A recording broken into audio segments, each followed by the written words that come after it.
Hello friends, welcome to Keshav education. मैं खुशी, कैसे हैं आप सभी लोग? I hope everybody is doing well. और आपकी जो बीएसटीसी का एग्ज़ाम है उसकी तैयारी भी बहुत अच्छी चल रही होगी। तो फ्रेंड्स, आज की जो वीडियो है उसमें आपके इंग्लिश जो टॉपिक है उसमें जो आपके सिलेबस के अंदर इंग्लिश के जो महत्वपूर्ण टॉपिक है उसमें आर्टिकल जो टॉपिक है उससे रिलेटेड महत्वपूर्ण 20 प्रश्न है। तो आप इनको जरूर देखिएगा, क्योंकि आपके जो बीएसटीसी का एग्ज़ाम होगा उसमें आपके जो हिंदी, इंग्लिश और संस्कृत में से दो जो सब्जेक्ट है उसको आपको चूज करके उसके अंदर आपको जो फिलअप करके आंसर आने हैं। तो इंग्लिश से रिलेटेड ये फर्स्ट हमारा जो इससे पहले भी हमने जो टेंस है उसका जो वीडियो अपलोड किया है, और आज हम आर्टिकल्स के जो है महत्वपूर्ण प्रश्न देखेंगे। तो आप इनको समझिएगा और ट्रिक के थ्रू मैं आपको समझाने की कोशिश करूंगी ताकि आपका टाइम भी वेस्ट नहीं होगा। एग्जामिनेशन हॉल के अंदर आपको फटाफट से सारे ट्रिक से आपको सारे जो ऑप्शन है उन पर क्लिक करके आना है। ठीक है फ्रेंड्स, तो चलिए शुरू करते हैं आज की वीडियो। लेकिन सबसे पहले अगर आप हमारे चैनल पर नए हैं तो प्लीज़ हमारे चैनल को सब्सक्राइब जरूर कर दीजिएगा और बेल आइकन पर जाकर जरूर प्रेस कर दीजिएगा, ताकि इसी तरह से आपको नई नई वीडियोस जो है उनकी नोटिफिकेशन टाइम टू टाइम मिलती रहे। नहीं तो आपके पास नोटिफिकेशन नहीं आ पाएगा। और प्लीज़ वीडियो को ज़्यादा से ज़्यादा शेयर कीजिएगा, लाइक भी जरूर कीजिएगा, और कमेंट सेक्शन में जरूर कमेंट करके बताइएगा कि आपके आज के जो 20 प्रश्न हैं उसमें से कितने प्रश्न सही हुए हैं। ठीक है, तो चलिए शुरू करते हैं आज की वीडियो। तो आज का हमारा पहला प्रश्न है, यहाँ पर इस तरह से आपको ब्लैंक मिलेंगे और ब्लैंक के अंदर आपको जो करेक्ट आर्टिकल है यानी ए एन द, इसमें से जो करेक्ट ऑप्शन होगा वो आपको फिलअप करके आना है। ठीक है फ्रेंड्स, तो आप वीडियो को पूरी देखिएगा, बिना स्किप करे देखिएगा, तभी आपको अच्छी तरह से समझ में आएगा। तो यहाँ लिखा हुआ है Tilak express is fastest train in India. तो यहाँ पर जो दो कॉलम है इनमें आपको भरना है। ठीक है, तो अब आप देख सकते हैं कि इसमें जो तिलक एक्सप्रेस यानी कि ये ट्रेन का नाम है, और जितनी भी ट्रेन्स होती है इन ट्रेन के नाम से पहले हमेशा द लगता है। ठीक है, तो अब आप देखिए द कहाँ है, द सिर्फ एक में है, और यहाँ फास्टेस्ट लिखा हुआ है, ये ईएसटी लग रहा है, इसका मतलब ये कौन सी डिग्री है, ये सुपरलेटिव डिग्री है, और सुपरलेटिव डिग्री से पहले भी द आता है। तो हमारा ये जो बी वाला ऑप्शन है यहाँ पर बिल्कुल सही है। ठीक है, अगर आपको किसी भी ट्रेन का नाम दे दे, सुपरलेटिव डिग्री का यूज़ हो, तो वहाँ पर हमेशा द का यूज़ होगा। अब बढ़ते हैं अगले क्वेश्चन की तरफ। अगला क्वेश्चन है, people of Japan are called Japanese. ठीक है, यहाँ पर भी दो ब्लैंक है। अब इन दोनों ब्लैंक के अंदर आपको बताना है कि इसमें करेक्ट ऑप्शन क्या है। तो यहाँ पर विशेष रूप से जापान के लोगों की बात हो रही है, और किसी एक विशेष की बात होती है तो वहाँ द का यूज़ होता है। तो जापानीज की ही बात हो रही है, किसी एक विशेष की बात हो रही है तो द का यूज हम करेंगे। दोनों ऑप्शन में जो है क्या आएगा, द, यहाँ पर भी द आएगा। तो इस तरह से आपको छोटी छोटी ट्रिक से सारे क्वेश्चन जो है उनको सोल्व करके आना है। आगे देखते हैं अगला क्वेश्चन। अगला क्वेश्चन है, Titanic met with accident in Pacific Ocean. अब इसमें भी आप देखिएगा कि यहाँ पे टाइटेनिक एक पर्टिकुलर एक विशेष नाम आ रहा है, और पैसिफिक भी जो है प्रशांत महासागर का नाम आ रहा है, यानी कि इन दोनों में तो द आएगा ही। तो अब आप देख सकते हैं कि फर्स्ट और लास्ट के ऑप्शन में द कहाँ है, एक तो इसमें है और एक इसमें है। अब बाकी के जो ऑप्शन है वो गलत है यहाँ पे। तो द टाइटेनिक मेट विद, किसी टाइटेनिक का जो है पैसिफिक के अंदर एक्सीडेंट की बात हो रही है, यानी कि उसी विशेष एक्सीडेंट की बात हो रही है जो टाइटेनिक का हुआ है। तो विशेष की बात, यहाँ विशेष एक एक्सीडेंट की बात हो रही, तो यहाँ पर क्या ऑप्शन आएगा, तीनों में द का यूज यहाँ पर होगा। ठीक है फ्रेंड्स, तो इसी तरह से आपको इनको सॉल्व करके आना है, और अगर आपको कोई भी कंफ्यूजन हो तो आप कमेंट सेक्शन में भी कमेंट कर सकते हैं। आगे देखते हैं, Bible is religious book of Christian. ठीक है, तो अब देखो इसमें बाइबल एक बुक है, और जितनी भी जो होली बुक्स है, पवित्र किताबें हैं, उन सबके आगे द का यूज होता है। तो द तो ऑप्शन में हमको सब में शुरू में दे रखा है। ठीक है, अब इसके बाद रिलीजियस बुक, अब यहाँ दे रखा है क्रिश्चियन। ठीक है, तो अब यहाँ पर क्रिश्चियन एक धर्म की बात हो रही है, विशेष करके एक पर्टिकुलर एक धर्म की बात हो रही है यहाँ पर क्रिश्चियन, तो लास्ट में भी द आएगा। ठीक है, यहाँ पर फर्स्ट में भी द आएगा और लास्ट में भी क्या आएगा, द। तो यहाँ पर हम देखते हैं कि एक ऑप्शन में यहाँ है और यहाँ है। अब इनमें देखते हैं कि कौन सा सही है। तो रिलीजियस से पहले द नहीं आएगा, क्योंकि यहाँ पर रिलीजियस यानी आर, र, यानी कि यहाँ पे कॉन्सोनेंट साउंड प्रोड्यूस हो रही है, और कॉन्सोनेंट साउंड प्रोड्यूस होती है तो वहाँ ए का यूज होता है। तो यहाँ पर ऑप्शन होगा हमारा द, लास्ट वाला option. The Bible is a religious book of Christians. ठीक है, तो ये इसका सही जवाब होगा। आगे बढ़ते हैं क्वेश्चन नंबर 5 पर। There is union of domestic servants also. तो इसका जो सही जवाब होगा वो क्या होगा, यहाँ पर आप देखिए यहाँ पे क्या लिखा हुआ है, यूनियन।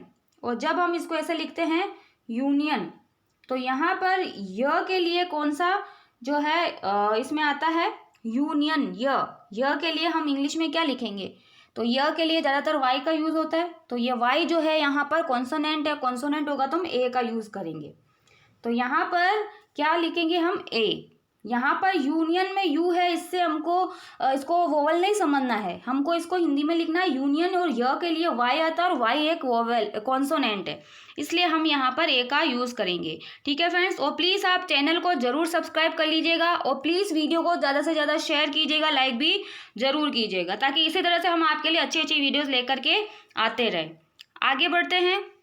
आई सो अगली गर्ल राइडिंग ऑन एस। तो आगे वाले ऑप्शन में देखिए यहाँ पर लिखा हुआ है अगली, और जब हम इसको लिखते हैं अगली, अगली में आप देख सकते हैं यहाँ पे अ आ रहा है और अ के लिए इंग्लिश में ए आता है, और ए वोवल है, तो वोवल के लिए एन का यूज होगा। तो यहाँ पर ये वाला ऑप्शन गलत हो गया, बाकी के 3 ऑप्शन में एन दिया हुआ है। अब बाकी लास्ट वाले ऑप्शन पे जाते हैं हम, तो लास्ट वाले ऑप्शन में एस लिखा हुआ है। ठीक है, अब यहाँ पर एस लिखा हुआ यानी कि वो जो लड़की है वो एक गधे पर बैठी है ना, तो एक गधे की, किसी एक विशेष गधे की बात हो रही जिसपे वो लड़की बैठी हुई है। वैसे तो अगर एस होता सिर्फ तो हम यहाँ एन का यूज़ करते, लेकिन वो लड़की उस विशेष एक गधे पर बैठी हुई है, इसका मतलब जो है यहाँ पे किसी एक विशेष की बात हो रही है। एक विशेष की बात होगी तो यहाँ पर किसका यूज़ होगा, द का। तो ए और एन, एन और द, ये यहाँ पर इसका सही जवाब होगा। आई होप कि आपको आज के जो इंग्लिश के प्रश्न है और आज की जो वीडियो है ज़रूर पसंद आएगी। अगला क्वेश्चन देखते हैं। MD Patil is honest man. ठीक है, तो इसमें आपको क्या करना है, इसको जब हम पढ़ते हैं तो इसमें एच साइलेंट होता है, इसको हम पढ़ेंगे ऑनेस्ट। ठीक है, और ऑनेस्ट से पहले हमेशा एन का यूज़ होता है, क्योंकि यहाँ ओ की साउंड प्रोड्यूस हो रही है, तो यहाँ पर क्या आएगा, एन का यूज़ यहाँ पर होगा। अब बढ़ते हैं आगे। My brother is F O. My brother is F O. जब हम जितनी भी शॉर्ट फॉर्म्स होती है, शॉर्ट फॉर्म से पहले हमेशा जो है किसका यूज़ होता है, एन का यूज़ होता है, तो यहाँ पर भी क्या आएगा, एन आएगा। अब बढ़ते हैं आगे। आप वीडियो को एक बार नहीं 2 बार देखिए, लेकिन पूरी आप अच्छी तरह से समझिए, तभी आपके इसी तरह से क्वेश्चन आपको मिलेंगे और आपके कोई भी क्वेश्चन आपका गलत नहीं होगा, ये आप ध्यान रखिएगा। आगे देखते हैं। Yamuna is sacred river. ठीक है, तो यहाँ पर यमुना नदी की बात हो रही है। जितनी भी पवित्र नदियाँ हैं, होली रिवर है, उनसे पहले हमेशा द का यूज़ होता है। तो यहाँ पर एक ऑप्शन में द है, बाकी का नहीं दे रखा है, तो तीनों गलत है। यहाँ पे द और ए, ये यहाँ पर इसका सही जवाब होगा। आगे बढ़ते हैं। Wheat of Punjab is liked by all. ठीक है, तो अब देखो इसमें पंजाब के अनाज की बात हो रही है, विशेषकर किसी एक राज्य की बात हो रही, तो एक के लिए, पंजाब के लिए यहाँ पे व्हीट, उसकी के पंजाब के ही गेहूं की बात हो रही है, तो यहाँ पर आना चाहिए द।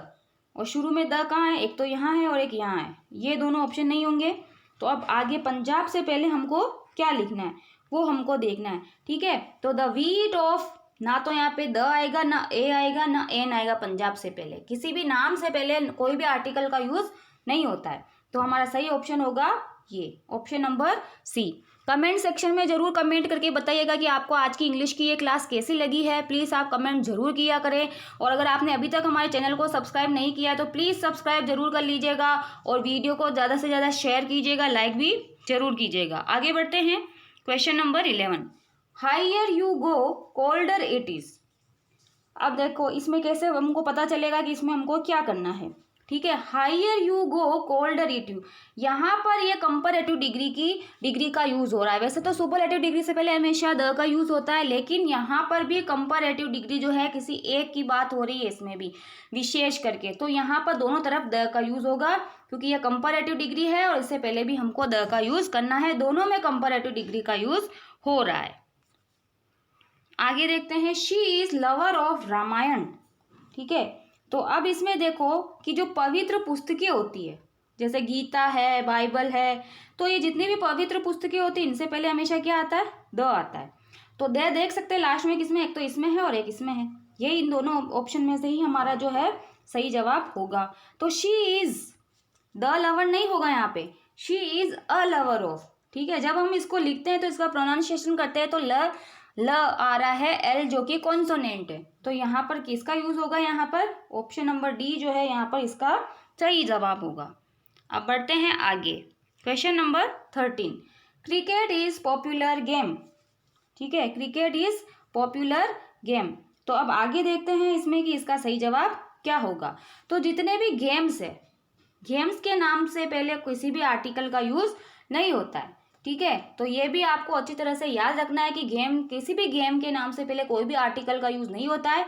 वहाँ नो आर्टिकल आएगा, नो आर्टिकल एक में ही है, और अ पॉपुलर गेम यहाँ पर ये इसका सही जवाब होगा। अब बढ़ते हैं आगे। Water of this river is dirty. अब देखो, water of this river is dirty, वैसे तो किसी भी लिक्विड से पहले किसी भी आर्टिकल का यूज नहीं होता है, लेकिन यहाँ पर विशेष करके इसी नदी का पानी गंदा है, तो उसी विशेष नदी की बात हो रही है, तो यहाँ पर किसका यूज होगा, द का यूज होगा। तो द यहाँ पर सही जवाब होगा। अब बढ़ते हैं आगे। Water is necessary for life. अभी देखिए, अभी हमने आपको बताया था कि जो भी लिक्विड्स है उससे पहले किसी भी आर्टिकल का यूज नहीं होता है, लेकिन वहाँ पर विशेष करके एक ही नदी की बात हो रही थी, इसलिए हमने वहाँ पे द का यूज किया।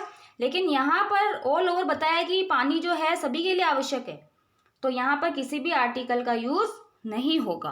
अगर ये किसी विशेष पानी की बात होती तो उस कंडीशन में यहाँ पर द का यूज करते, लेकिन यहाँ नो आर्टिकल आएगा। आगे देखिए, समर इज हॉट सीजन। ठीक है, अब आगे देखो इसमें क्या होना चाहिए, किसी भी जो सीजन है, जो वेदर है, उसके पहले किसी भी आर्टिकल का यूज नहीं होता है। ठीक है, तो यहाँ पर हमारा ऑप्शन नंबर डी जो राइट आंसर होगा, summer is a hot season, यहाँ पर ये इसका सही जवाब होगा। अब बढ़ते हैं आगे। Summer of last year was very cold. अब देखो यहाँ पर क्या, यहाँ पर भी समर है, किसी भी मौसम या वेदर से पहले जो है, सीजन से पहले किसी भी आर्टिकल का यूज नहीं होता, जैसे अभी हमने अपने पिछले वाले क्वेश्चन में बताया। लेकिन इसमें क्या कह रहा है कि लास्ट ईयर, पिछले साल की जो गर्मी थी वो बहुत ज़्यादा गर्म थी, यानी पिछले साल, विशेषकर से किसी पिछले साल की बात हो रही विशेष रूप से, तो यहाँ पर किसका सही जवाब होगा, इसमें द का यूज यहाँ पर होगा। अगला क्वेश्चन है स्विच ऑफ लाइट। तो ये तो बहुत ही सिंपल है, सभी को आना चाहिए। स्विच ऑफ द लाइट, यहाँ पर लाइट यानी एक विशेष किसी लाइट को इंडिकेट करते हुए हम कह रहे हैं, तो स्विच ऑफ द लाइट, तो ये यहाँ पर इसका सही जवाब होगा। अगला क्वेश्चन है mister Pandey is senior teacher. तो अब देखिए, मिस्टर पांडे इज, एन का यूज नहीं होगा, द का यूज नहीं होगा, नो आर्टिकल भी नहीं आएगा, लेकिन यहाँ ए आएगा। तो mister Pandey is a senior teacher. ठीक है, सीनियर में एस जो कि एक कॉन्सोनेंट है, इसलिए हम यहाँ पे ए का यूज करेंगे। आगे देखते हैं, आज का हमारा लास्ट क्वेश्चन है ये, डू यू प्ले हॉकी। ठीक है, तो अभी मैंने आपको बताया था जितने भी गेम्स हैं उनके नाम से पहले किसी भी आर्टिकल का यूज नहीं होता है, तो यहाँ पे क्या आएगा, नो आर्टिकल। ठीक है फ्रेंड्स, तो ये थे आज के इंग्लिश के आर्टिकल टॉपिक से रिलेटेड महत्वपूर्ण 20 प्रश्न। अगर आपको ये प्रश्न अच्छी तरह से समझ में आ गए, ट्रिक अच्छी तरह से समझ में आ गई है, तो आपके आर्टिकल का कोई भी क्वेश्चन गलत नहीं होगा। ठीक है फ्रेंड्स, तो इसी तरह से आप अपना सपोर्ट बनाए रखिए, और प्लीज़ हमारे चैनल को ज़रूर सब्सक्राइब कर लीजिएगा, और प्लीज़ वीडियो को ज़्यादा से ज़्यादा शेयर कीजिएगा, लाइक कीजिएगा। ठीक है फ्रेंड्स, ठीक है, तो मिलते हैं नेक्स्ट वीडियो में। आप अपनी तैयारी जो है वो कंटिन्यू रखें, और अगर कोई भी कमेंट हो तो आप कमेंट सेक्शन में भी ज़रूर कमेंट करें। ठीक है, तो चलिए मिलते हैं नेक्स्ट वीडियो में। Okay friends, take care.